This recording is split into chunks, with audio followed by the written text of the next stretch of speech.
This is the Business of Leadership Series Minute with your host, the best-selling author of Don't Buy a Duck and founder of MarketingStrategyHero.com, Derek Champagne. Our guest today is Marissa Levin. She is the co-founder and managing partner of Successful Culture International and has been a 25-year CEO and entrepreneur of multi-million-dollar businesses, taking on the challenge to educate, equip, and empower 100 million fellow entrepreneurs and leaders across the globe.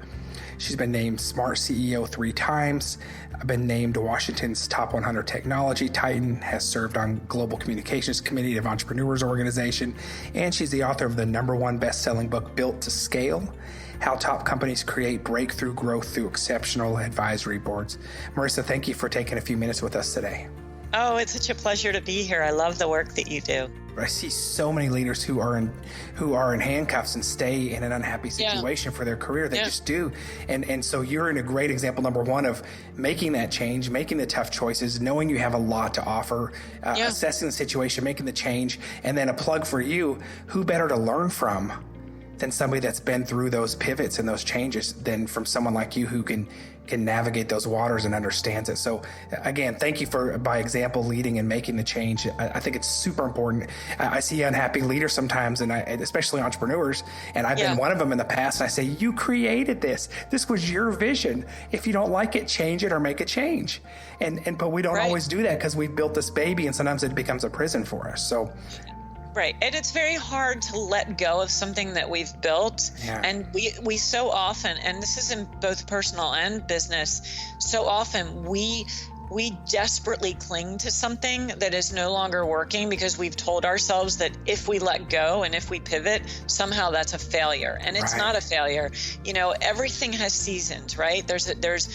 And I'm a huge Wayne Dyer fan. I interject a lot of spirituality into my leadership and into my strategy.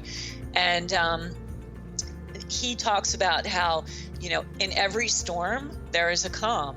In every flood, there is dryness, right? Whenever we're in the valley, we will ultimately rise again to be at the top of the mountain. And we have to have faith that no matter how low we get or how bad things seem to get, that we will always rise again. And we should not be in a sacrificial mode where we're holding on to something that no longer works for us just for the sake of holding on to it. So just being able to really, look at the totality of our life rather than just the moment that we are in, but look at the totality and realize that we all have so much to contribute this world. And how can we be in the position to contribute as much as possible to the world? Like, what are we? And that's the question to ask ourselves every day. Like, what I'm doing today, am I in the position where I am able to make the largest impact possible? And that is that's a great navigator on whether or not we're doing the right things.